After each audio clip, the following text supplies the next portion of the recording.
Hey guys, teacher Amanda here with you with another exciting episode of No Show Theater. And this is actually a no show today, so awesome. Happy 4th of July to you all yesterday. I hope it was a good one. I hope you all got some sun and fun with your families and celebrated in style. Okay, guys, I'm going to give you the rundown on the new Mach 3. So I've guided you through Mach 1 and Mach 2. Now, you could potentially be asked to do a Mach 3 class. This is a new step, and I'm very happy with the way that VIP Kid has changed their hiring process. It seems like more people are getting hired. More people are having the opportunity to show their skills, and they're not necessarily looking for a very specific skill set as they were before.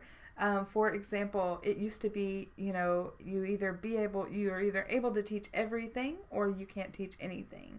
Now they're dividing that, as you know, they've divided the process into intermediate and beginner, and also added this Mach 3 step. So I'm very happy with that. I will not be looking at the slides during this video.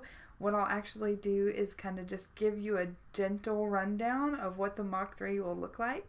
And if you need help with your Mach 3, go ahead and refer to your referring teacher. You can email them a copy of the PowerPoint and they should be able to help guide you through the process. So I hope this video is helpful for you in the midst of your prepping for Mach 3. Okay, the first thing you're gonna encounter is a warm-up, and you will guide the student through this warm-up. This is the truth for any warm-up class with VIP Kid. You will read or allow them to read, and then guide the student and correct any mistakes. Also, if like for a beginning student, you would read the line, they would repeat the line. But for this step, for this age, allow them to read first and then correct. The next slide is going to be blends. I always introduce the family and read one of the words and then have the student repeat and then read the rest of the words if they need help kind of guiding them through. And then hopefully by the end of the slide they can do it independently. Okay, for the phonics game, you will speak the word and they will find the word. I actually had this lesson just in normal curriculum yesterday, so I got some good practice in on it. All you do is very clearly enunciate the word and then have them choose what word you're saying, so they're practicing their listening skills. Now, the lesson is on weather, and so when you get to this, you're going to intro the vocabulary word for the slide. Okay? Intro that word, and then ask the student to read the sentence at the bottom of the slide, or read it and ask them to repeat. Then you ask the question. The question being, what is the weather like today? And hopefully they know to respond with the answer, which is at the bottom of the slide. And you can circle it as you say the question. You can circle the answer and say, okay, you read. Something similar to that would be great. Okay. Follow this similar method for the next slide. And then the next slide will be a question and answer kind of thing. Just like before, where you can read the sentence, ask the student to repeat, and then ask the question, what do you do when it is sunny? And have them read again, circle, okay, now you read this. So something simple like that should be perfect. Okay. You're going to follow this similar process for introducing the other types of weather. Just be careful and follow the teacher directions and make sure you're meeting the objectives with every slide. Remember as well, when you intro a new vocabulary word 3 times, they need to repeat, repeat, repeat, or repeat, repeat, and read independently. Make sure that they're understanding and pronouncing that vocabulary word correctly. Okay, when you get to the tick the box activity, just read the teacher directions. It's very simple. You can always guide the student in the I do, we do, you do technique. There are 3 boxes to tick, so you can demonstrate one, guide them towards the second one, and then hopefully they can do the third one independently. Okay. Now, this was a question on my previous video that I got quite a bit about the grammar. Now, when you intro the grammar, it's best to read the slide, of course, but also don't be afraid to give examples or to simplify the language. So, you can explain, when we talk about the future, tomorrow, or Sunday, or tonight, we will use will be. Circle will be. Can you say will be? Very good. That's right. So something like that. Ask them to repeat. Ask them to read the sentences. You can even potentially have them create their own sentences, or you can give the sentence. It will be sunny tomorrow. And then ask them, maybe draw some rain on the slide. What will it be like tomorrow?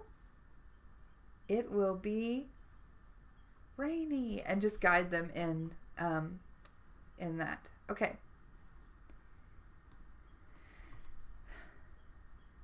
You're going to help them fill out the 2 sentences. Okay.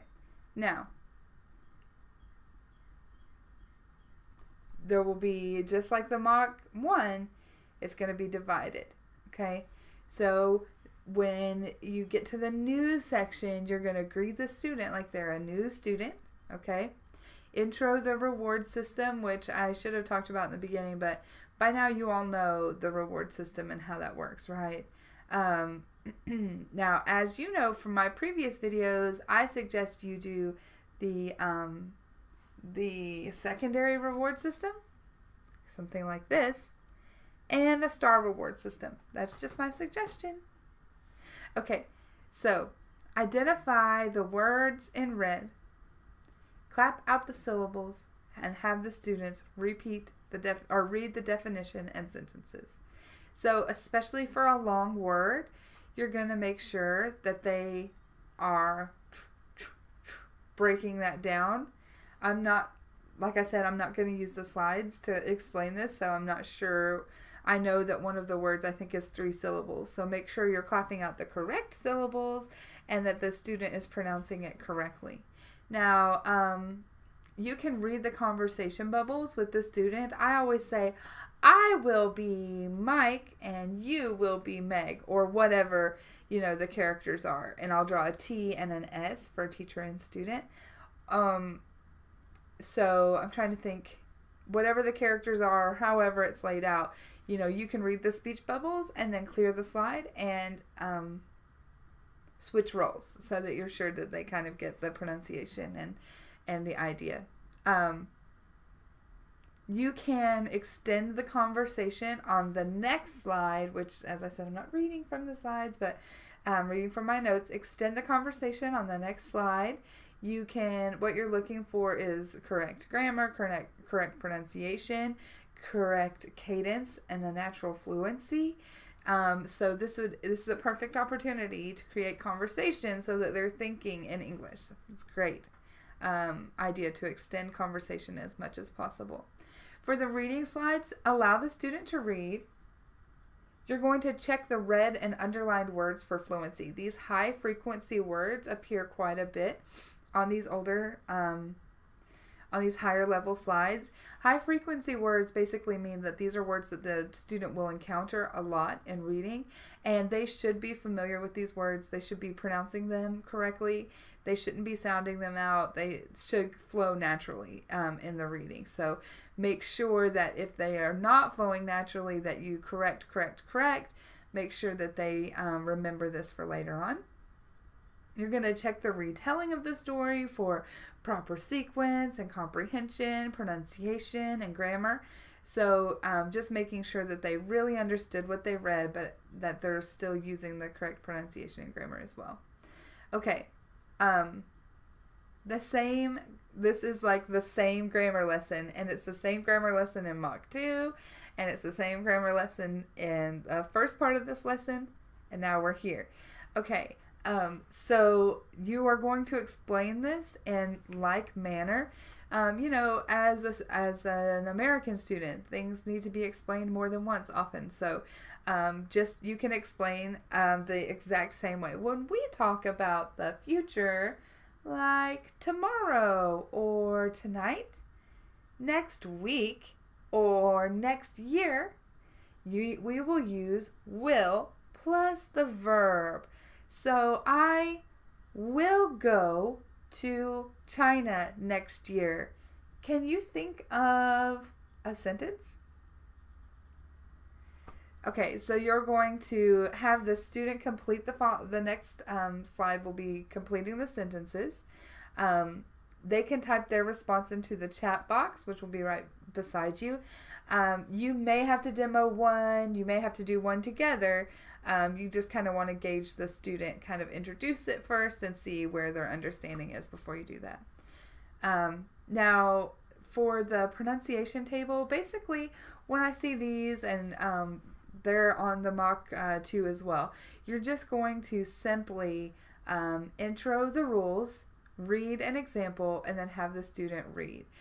If you have extra time, you can have them make a sentence with one of the words, or type one of the words, type what they hear, just like in the earlier slide, in the earlier lesson. So, guys, I hope that this Mach 3 tutorial was helpful to you all. Let me know what you want to see.